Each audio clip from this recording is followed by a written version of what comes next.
क्या under construction flats पर नहीं लगेगा सर्विस टैक्स?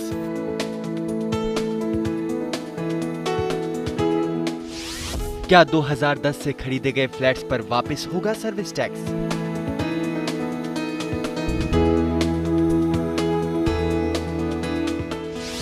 कैसे लगता है कॉमन एरिया मेंटेनेंस पर सर्विस टैक्स?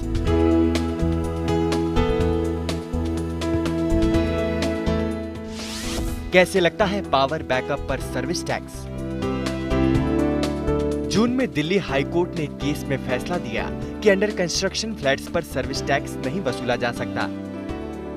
इसके बाद 2010 से फ्लैट्स खरीदने वाले तमाम होम बायर्स के मन में फ्लैट्स खरीदते वक्त चुकाई गई सर्विस टैक्स की रकम वापस पाने की उम्मीद पैदा हो गई है।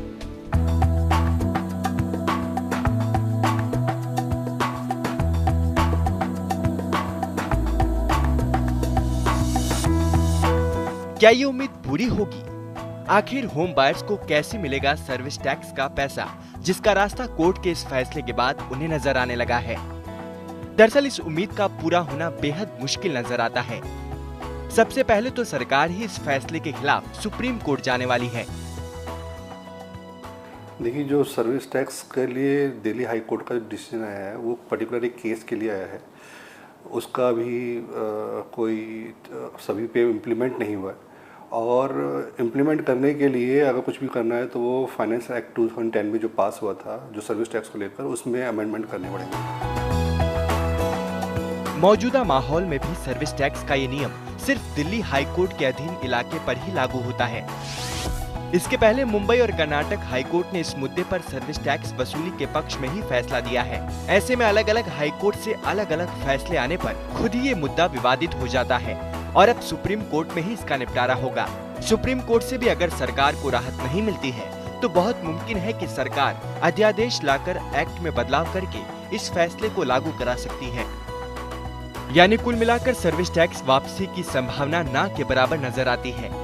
डेवलपर्स के जरिए सर्विस टैक्स वसूलने वाली सरकार को ये रकम पहुंचाने वाले डेवलपर्स भी कुछ ऐसा ही मानते हैं।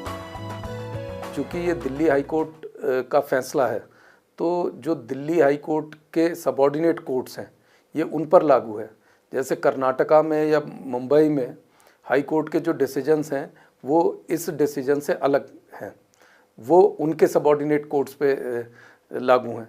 तो इस तरीके से एक इसमें कंट्रोवर्सी पैदा हो गई है और जो गवर्नमेंट है वो इसके अगेंस्ट सुप्रीम कोर्ट में अपील करने जा रही है। तो अभी इसका मौजूदा जो असर है एकदम तो देखने को नहीं मिलेगा।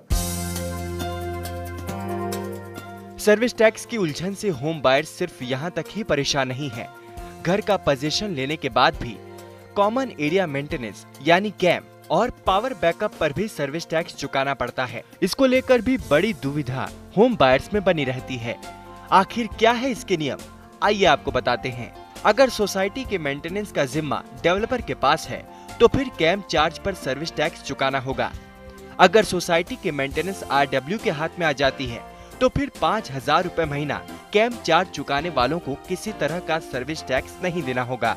5,000 रुपए महीना से ज्यादा कैम चार्ज चुकाने पर भी सर्विस टैक्स तभी लागू होगा अगर इतने चार्ज वाले सभी होम बायर्स सालाना 10 लाख रुपए से ज्यादा कैम चार्ज चुका रहे होंगे।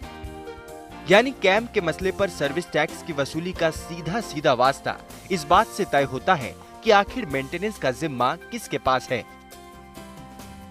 देखिए, कॉमन एरिया का जो मेंटेनेंस का जो पैसा लिया जा रहा है उसके ऊपर पूरा सर्विस टैक्स लगेगा। अगर ये बिल्डर मेंटेनेंस कर रहा है तो पूरा सर्विस टैक्स चार्ज करेगा और सरकार को वो जमा करवाएगा। इसमें जो है जो क्लियर ये चीज़ है कि जब भी उस सोसाइटी का हर एक मेंबर जो भी ओनर है फ्लैट्स के, वो अगर 5,000 अमाउंट से ऊपर का अमाउंट जो है वो एज अ मेंटेनेंस चार्ज दे रहा है तो उसके फुल अमाउंट पे जो है वो सर्विस टैक्स लिवाई होगा। अगर वो अमाउंट 5,000 से कम है मेंटेनेंस चार्जेस तो उस पर कोई भी सर्विस टैक्स नहीं लगेगा। हालांकि पावर बैकअप के मामले में या कहें डीजी के मसले पर सर्विस टैक्स की देनदारी बनती है, भले ही मेंटेनेंस उस वक्त डेवलपर के हाथ में हो या फिर RWA के पास। 1 जुलाई 2012 को सर्विस टैक्स के अंदर एक नेगेटिव लिस्ट जारी हुई थी। उसके अकॉर्डिंगली कुछ एक सर्विसेज को छोड़कर बाकी सभी पे सर्विस टैक्स चार्ज करने का प्रावधान बन गया था।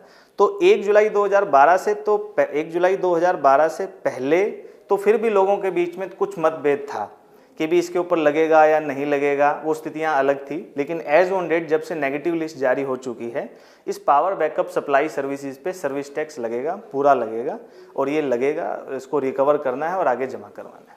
जिस भी सर्विसेज में जिसके अंदर भी लेबर कंपोनेंट किसी भी प्रकार का इन्वॉल्व है, उसकी रेशो कम या ज़्यादा हो सकती है, लेकिन हर आइटम पर सर्विस टैक्स एप्लीकेबल है एज ऑन डेट। हालांकि एक मुद्दा ये भी है कि पोजीशन के तुरंत बाद जब बिल्डर ज्यादातर सुविधाओं को विकसित कर रहा होता है, उस वक्त क्या कैम की वसूली जायज ठहराई जा सकती है? ज़्यादातर डेवलपर्स कोशिश यही करते हैं कि फैसिलिटीज़ और अन्य सुविधाएं पहले प्रोजेक्ट में अच्छी तरीके से जो है शुरू हो जाए, उसी के बाद पोजीशन दिया जाए, क्योंकि वो रोज़मर्रा की ज़रूरतों की फैसिलिटीज़ होती हैं, तो उसको रोज़मर्रा में लोग इस्तेमाल भी करते हैं। लेकिन फिर भी अगर ऐसा होता है कि कोई सुविधाएं शुरू करने में कुछ समय लग रहा है या कोई और बात है, तो ये तो रेजिडेंट्स के और डेवलपर्स के बीच का अपना संबंध है या अपना एक कॉन्ट्रैक्ट है कि किस तरीके से वो इस चीज़ को तय करते हैं। देखिए, जितने भी डेवलपर हैं ऑलमोस्ट जब तक काफ़ी लोग रेजिडेंट नहीं आ जाते 5-7 महीने, जब तो सभी लोग उसको कोऑपरेट करते हैं। ऐसा नहीं है कि कोई भी डेवलपर आपसे चार्ज करता हो इमीडिएट, ऐसा नहीं है। मेरे संज्ञान में आज तक ऐसा कोई केस नहीं है। दरअसल सुविधाओं को दिए बगैर डेवलपर्स को कैम नहीं वसूलना चाहिए। बरसों से पोजीशन का इंतजार कर रहे ग्राहक आशियाना मिलने के बाद इसका ज्यादा विरोध नहीं करते। ज्यादातर लोग RWA बनने तक मेंटेनेंस के लिए बिल्डर की मनमानी शर्तों को मानने के लिए मजबूर हो जाते हैं। जरूरत लोगों को जागरूक होने और अपने अधिकारों को समझने की है, जिससे उनके साथ नाइंसाफी ना हो सके। आदित्य केराणा, दिल्ली आज तक।